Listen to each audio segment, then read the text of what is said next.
century later, a corrupt U.S. Congress committed the biggest theft in world history. They passed Paul Warburg's Federal Reserve Act in 1913, handing over America's gold and silver reserves and total control of America's economy to the Rothschild banksters. Most Americans still believe that the Fed, or Federal Reserve, is the government. It is not. The Fed is a privately owned banking system whose majority Class A shareholders are the Rothschilds, Warburgs, Kuhn and Loeb, J.P. Morgan, Rockefeller, Israel Seif, and the Lehman Brothers. This private banking cartel is the Fed and is never audited and never pays taxes. They print and design America's money, which displays their symbols of an Egyptian pyramid, a Masonic all-seeing eye, and the words "In God We Trust." Who exactly is the God they trust?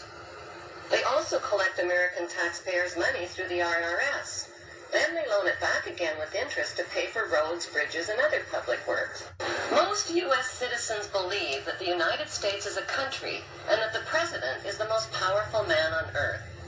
The United States is not a country. It is a corporation, and the president is president of the corporation of the United States. He and his elected officials work for the corporation, not for the American people. Since the United States is a corporation, who owns the corporation of the United States? Like Canada and Australia, whose leaders are prime ministers of the Queen, and whose land is called Crown Land, the United States is just another crown. A very particular way for his Renaissance museum. He was surrounded by Rothschilds, all of whom, as soon as they'd made some money, started to collect rather aggressively. I believe in genes, don't you? The Rothschild genes clearly have a sort of mania for collecting. It was partly his father's collection, which he inherited. I think when Anselm Rothschild saw the Holy Thorn reliquary, he knew that this was not just one of the great moments of medieval metalwork. It was also one of the most precious things he was ever likely to be able to acquire, and extraordinarily rare. The thorn, said to be from the crown of thorns put on Christ's head at the crucifixion, is surrounded by the most valuable materials: rock crystal, jewels, gold, enamel, so that you have the most spiritually precious object surrounded by the most materially valuable things. And I think that combination of very high quality, very rich materials, and ultimate rarity, well, that's irresistible to any collector. For Ferdinand, collecting was really very genuinely part of his DNA. We know that from a very early age, he was fascinated by collections and collecting. And I have this vision of him following his father Anselm around, sort of learning at his father's knee almost. In his reminiscences, he records his first exposure to his father's collection. My father's curiosities were packed and stored away in a strong room, where they remained until the cold. I was back again from the country. It was my privilege on these occasions to place some of the smaller articles in their own leather cases. Merely to touch them sent a thrill of delight through my small frame. Spectacular objects in the Woodson bequest, and it's also one of my favourites. It's a boxwood tabernacle, and it's incredibly sculptural and architectural, as you can see in its form. It's like a miniature building, and all the pieces come apart so that you can play with them. So it's got a very strong, playful quality. Playing with those pieces, each time you reveal new scenes from the Christian story. You take off the Pelican and her piety finial, and these sections open out like orange segments, and on the inside each is carved with yet another scene. And in the middle is the Virgin Mary, who rises up when you turn this little ratchet. So it's really an interactive toy for taking you closer to the Christian story. Perhaps the most intricate piece of all is this, which is a prayer nut, or Bettnuss in German. The outside is carved with these extraordinary pieces of Gothic tracery, and you can imagine yourself walking around this architectural form of the prayer nut. It's a bit like some astonishing Gothic cathedral. And when you open it up, There are yet 2 more doors which are carved with scenes from the life of Christ. And when you open those, the top half is carved with the scene of the crucifixion in incredible detail. It's like a miniature theatre. I always find it an incredibly moving thing to handle. It's a very personal, intimate kind of object.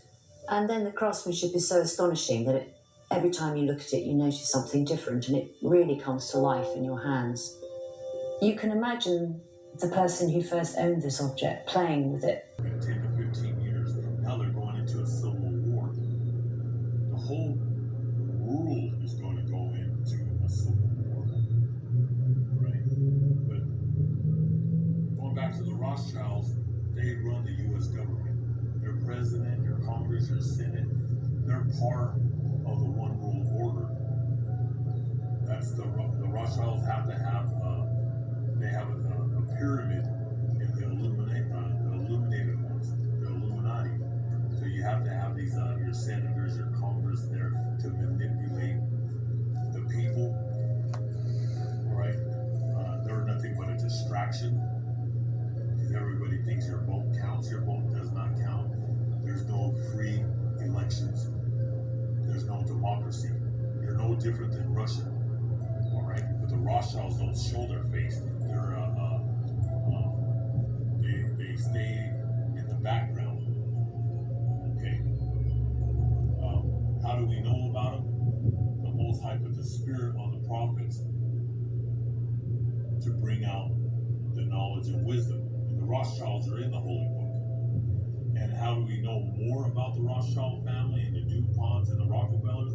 Because there's fence jumpers that were part of the one world order. That was a part. They're called whistleblowers.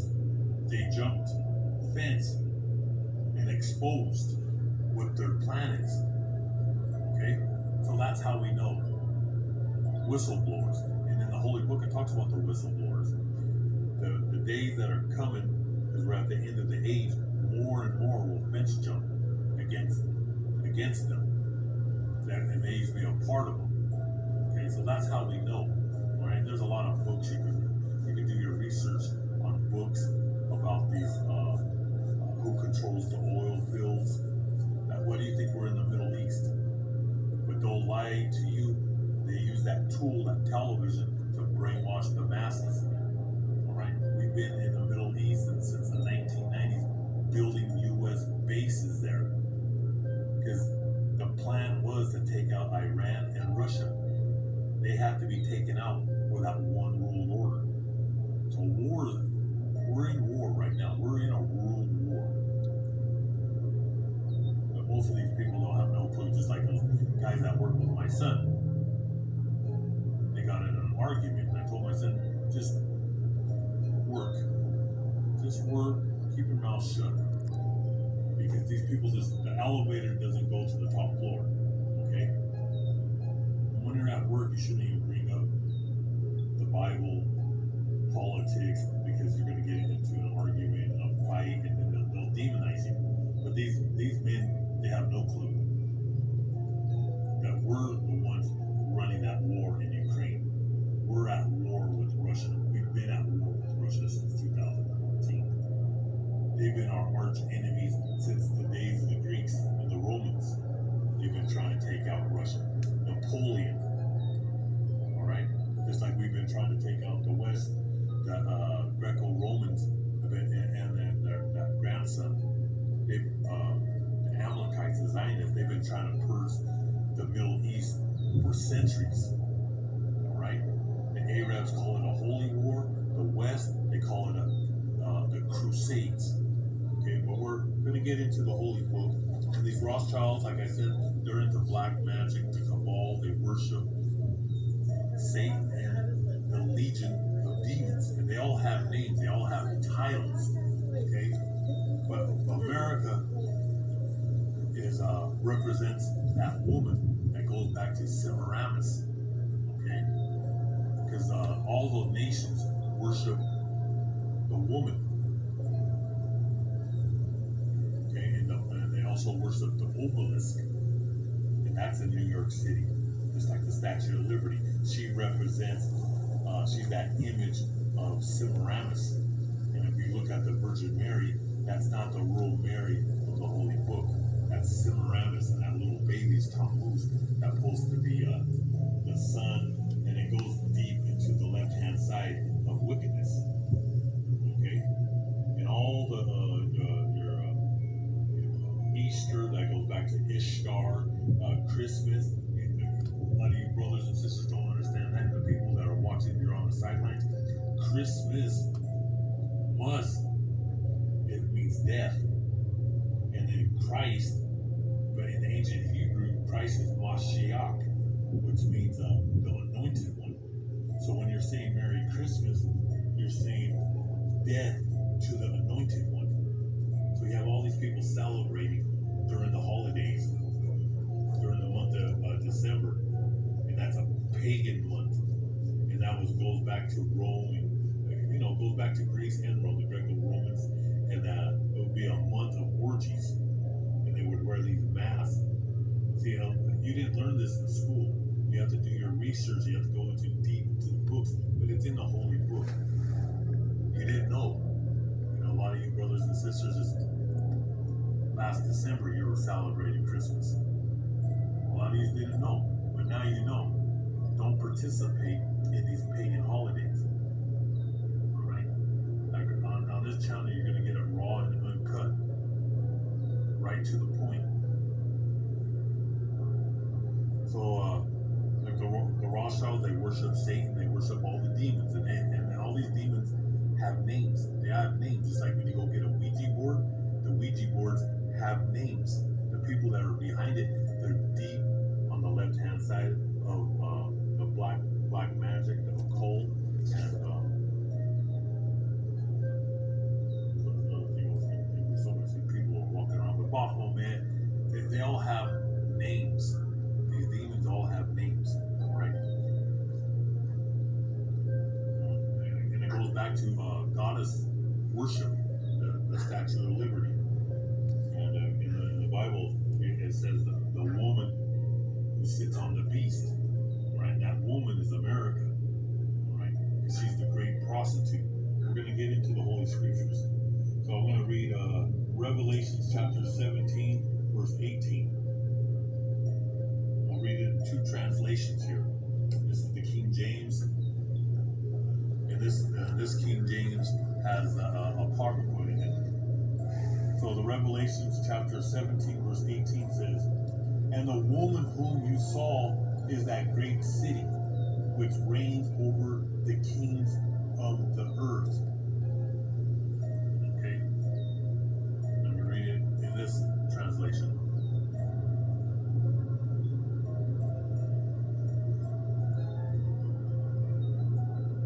"The woman you saw is that great city that rules over the kings of the earth." Okay. Now you have the left-hand church, which is the Roman pagan church, the Protestants, and TBN, Daystar. They're trying to say that woman is Rome, Italy, the Roman pagan church. Okay, we're going to show you that. We're going to get into the scriptures. It's not talking about that church, all right? So that is the pagan church that started all the churches on this planet. That's on the left-hand side. They worship the gods of Assyria, Babylon. That goes back to Semiramis, Tammuz, Ishtar, all those pagan gods of the ancient Assyrians and the ancient Babylonians. That whole church is pagan. All right, the popes, the cardinals. That is the pope is a demon. All right, but the whore who sits on the beast is America. Okay, we're gonna go back and forth over here. So Revelation 17. We're gonna read Revelation 17. Start with 17 verse 1 through 3. "Then one of the seven angels who had the seven bowls came and talked with me." Those angels are talking to who? John the Revelator. All right. He's the only apostle that wasn't slaughtered. He died on that the island of Patmos. He was the one that wrote the book of Revelation. He wrote the book of John, the book of 1 John, 2 John, and 3 John. Right. That was Yahweh Shai's favorite. Who you call Jesus Christ in the English. Remember, there was no J's. In the Latin, say Jesus. But in the ancient Hebrew, there is no J's. His ancient name is Yahweh Shai. But Yahweh Shai's favorite apostle was John. John the Beloved. And John had many visions. And what it says right here, then one of the 7 angels who had the 7 bowls came and talked with me, saying to me, come, and I will show you the judgment of that great harlot who sits on many waters. And that many waters is right there in the Atlantic, the Pacific.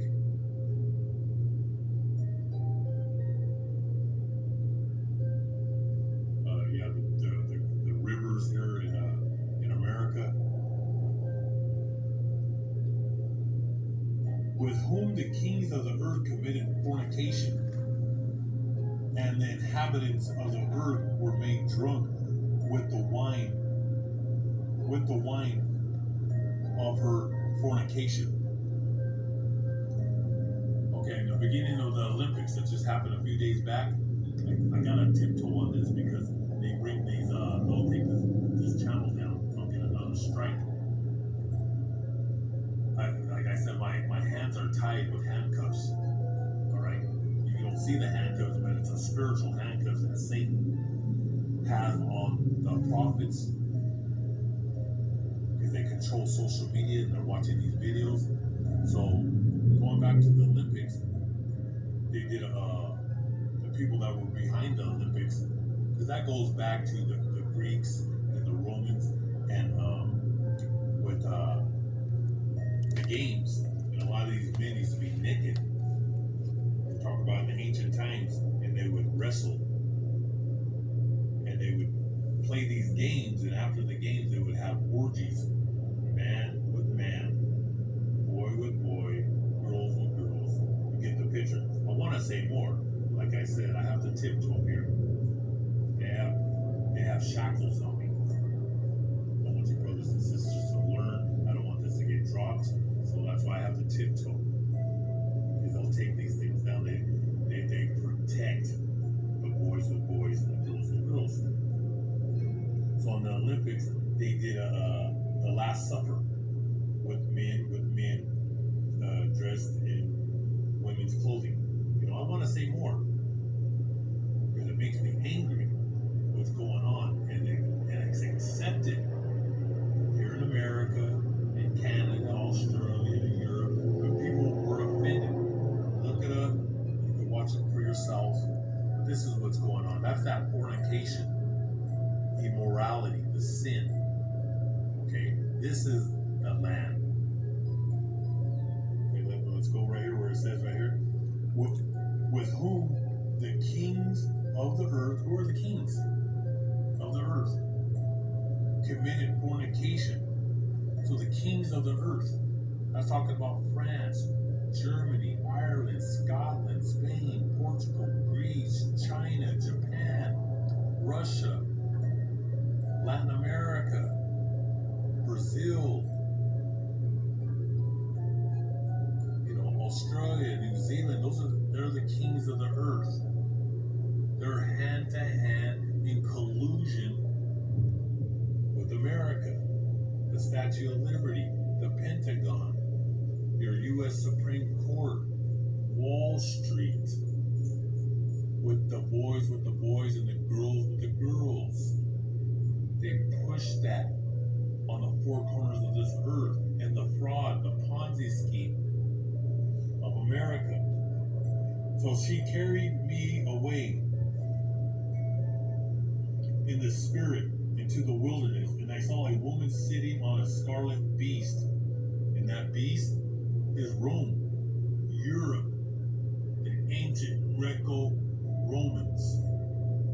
Because when you say Rome, you say Greece. When you say Greece, you say Rome. They're the same people. Their great-great-great-grandfather was Esau. And that grandson is Amalek. From back then they were together, and today. NATO, European Union, the ancient beast, Rome, America. America comes out of Europe, England, and then you have Israel, which are those Amalekites, the fake ones that go back to the Herodian dynasty. Alright? Remember, Esau didn't get the covenant. He got two blessings. That's in the book of Genesis. He got the blessing of the sword, which is his military might, the U.S. Navy, the U.S. Army, the Marines, the Air Force. That's the sword. That was his blessing. He lives by the sword and the dew of heaven. The dew of heaven is he controls the food, and he defiles the food and the drugs, pharmaceuticals. Okay? That's his blessings. But we got the blessing to the kingdom. That's why in the Apocrypha, in 2nd Ezra, Esau is the end of the rule. The Greco-Roman Herodian dynasty, Zionist, is the end of the rule. Jacob is the beginning of the rule to come. Okay? So he says right here, sitting on a scarlet beast, which was full of names of blasphemy, having 7 heads and 10 horns. And we're going to, in the coming days, I'm going to break that down. All right? The kings of Europe. I'm going to read it in this translation right here.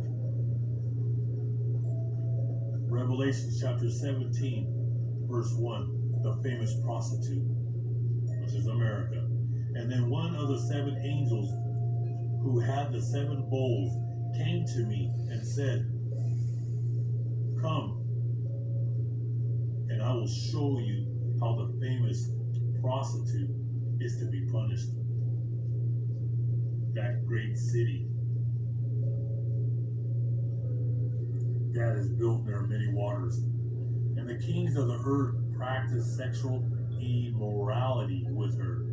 And the people of the world became drunk from drinking the wine of her immorality. I told you that goes back to the boys and boys, girls with girls, Wall Street, fraud, the philosophies, the churches. They accept all the pagan gods from ancient times, the gods of India, China, the Middle East, the obelisk. The obelisk represents a male organ, right? It's in New York City, and in Egypt, and in Rome, Italy. Okay, look this stuff up. And even in the Middle East,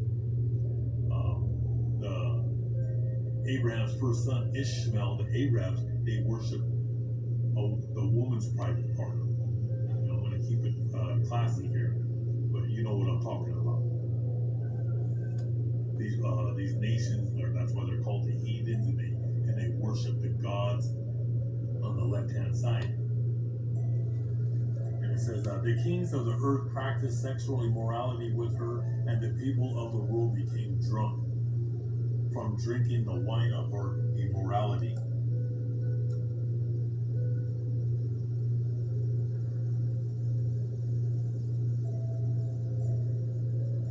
And the Spirit took control of me, and the angel carried me to a desert.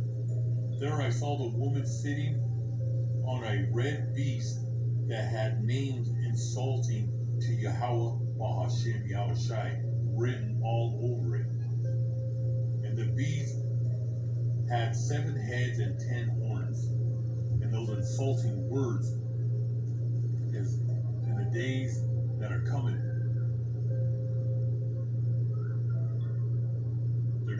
against. They're gonna, these are people that rule your government, but the rulers of the Rothschilds. And then you have the Federal Reserve, you have the Congress, your senators, your lobbyists, your governors, your mayors, and they're gonna say insulting words in the ancient Hebrew name of Yahweh Hashem Shai, and then they're gonna wage war with the saints that were right here in America, exposing the prostitute to the whole world. And that's where it says right here, the world became drunk, and the Spirit took control of me, and the angel carried me to a desert. There I saw a woman sitting on a red beast that had names insulting to Yahweh, Hashem Yahushai, written all over it. And that's the boys with boys, girls with girls too, and that's the churches, the philosophy, the lies, the Ponzi scheme, the US dollar. That's not real money. The real money in the Bible is gold and silver. These are all insults. These are the people of disgrace.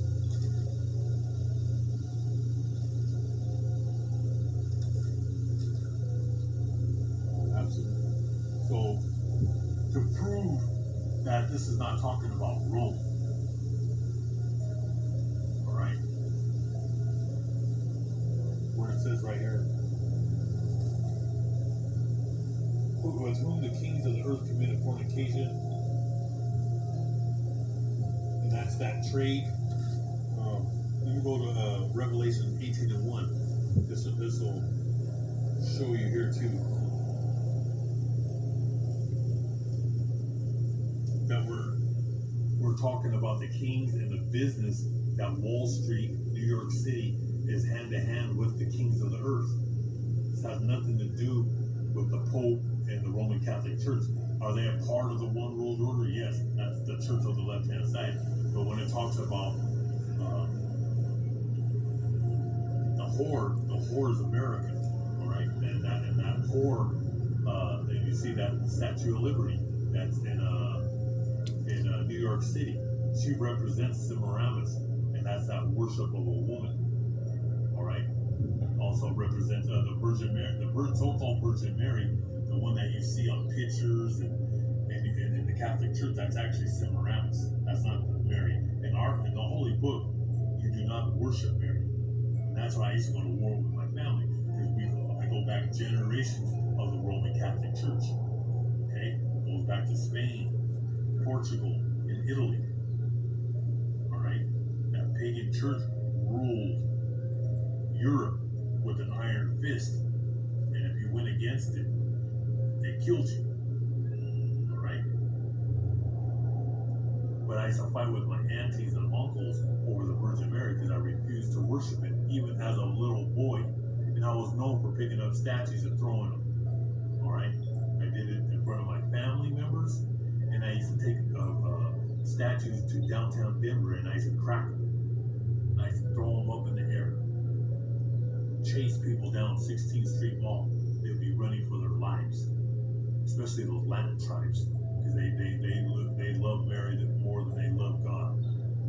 All right, and that's an abomination. In the Holy Book, you do not worship Mary. She is to be respected, but not to be worshipped. There's a big difference there. All right, but these nations, they love to worship the woman. That goes back to Semiramis. So on 18:1. Revelations, the fall of Babylon. And after this, I saw another angel. This is John speaking, John the Revelator, coming down out of heaven. And he had great authority, and his splendor brightened the whole earth. And he cried out in a loud voice, "She has fallen, great Babylon has fallen. She is now haunted by demons and unclean spirits. All kinds of filthy and hateful birds live in her. For all the nations have drunk her wine." All the nations drank her wine, hand to hand with Wall Street, the Federal Reserve, the United Nations building that's in New York City. This is not talking about Rome. For all the nations have drunk her wine, the strong wine of her immoral lust. The kings of the earth practiced sexual immorality with her, fornication, and the businessmen of the world grew rich from her unstrained lust. In this translation, it says businessmen. Okay? Businessmen. That's why we have a lot of books and the translations, and we're going to get, like I said, you're going to get the truth over here. This is talking about America, the financial district of the world. We're going to read a little bit about New York City. Okay?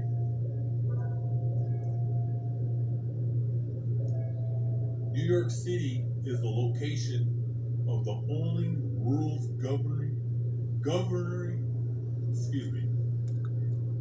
New York City is the location of the only world governing body, the United Nations. Let me get some water. Like I said, it's like in the 90s out here.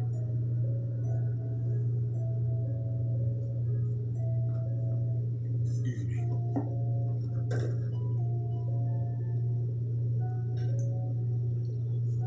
New York City is the city of commerce. These commodities trade daily. This is not Rome, Italy with the Pope and cardinals. They sacrifice children in Rome.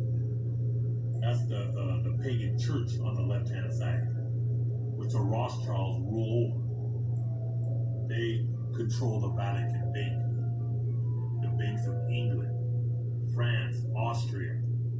All right? But this is talking about the whore who sits on the beast is America. You can't get around it, okay?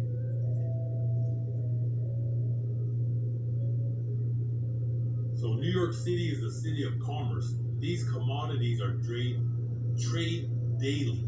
And that's why it says in Revelations right here, 18.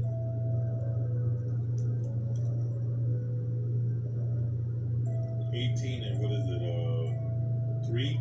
For all the nations have drunk her wine, the fraud, the Ponzi scheme, the fiat money, their Bitcoin, the